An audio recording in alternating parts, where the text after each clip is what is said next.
Have you ever reached a point where your heart feels heavy, but not because of sadness? It feels heavy because it is tired. Tired of giving.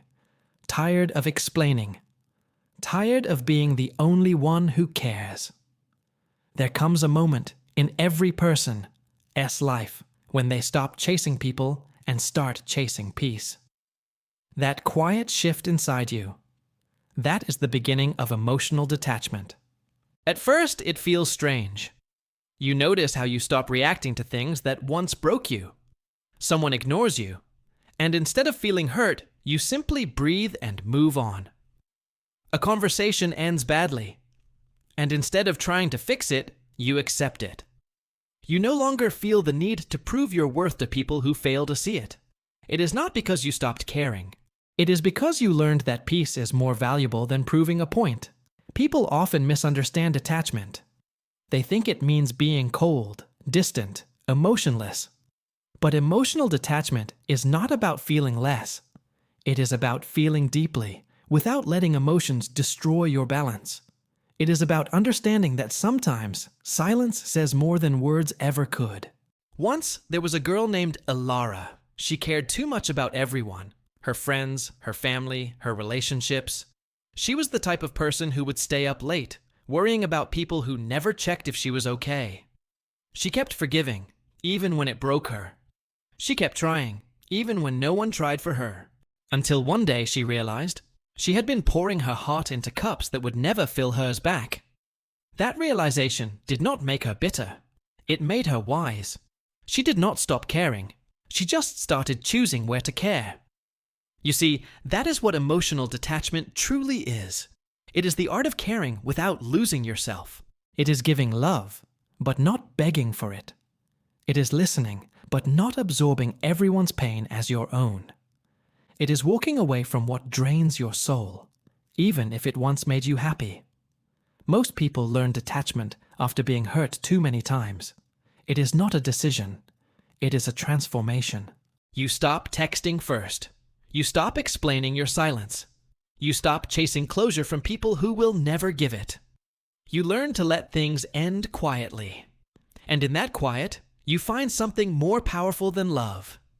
Peace. There was a time when you used to react to everything. Someone's cold tone could ruin your day. A missed call could make you feel forgotten. But when you start understanding detachment, you realize that most of what hurts you is temporary. The people who leave were never meant to stay.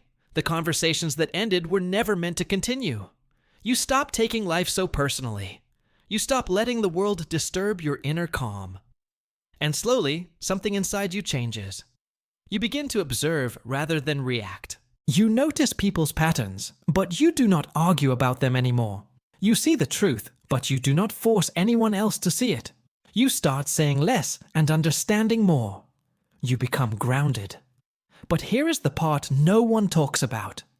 Emotional detachment feels lonely at first, because when you start choosing peace, you naturally lose people who feed on chaos. They call you distant, changed, emotionless. But the truth is, you simply stopped entertaining what destroys your peace.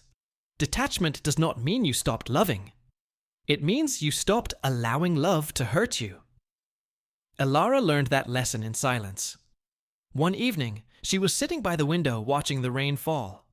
Her phone buzzed with a message from someone who once meant everything. She stared at it for a moment, then turned the phone face down. For the first time, she did not feel the need to reply. She just smiled, not because she moved on, but because she finally understood what letting go truly meant. That small moment changed her life. She realized she did not need closure from others. She could create closure herself. She understood that people can care about you and still leave. They can love you and still not be right for you. And that realization, that acceptance, became her peace. That is emotional detachment. It is not about isolation. It is about protection. Protecting your mind, your heart, your energy. Because when you are always emotionally available for everyone, you end up emotionally exhausted for yourself. Detachment teaches you to hold love in open hands, not clenched fists.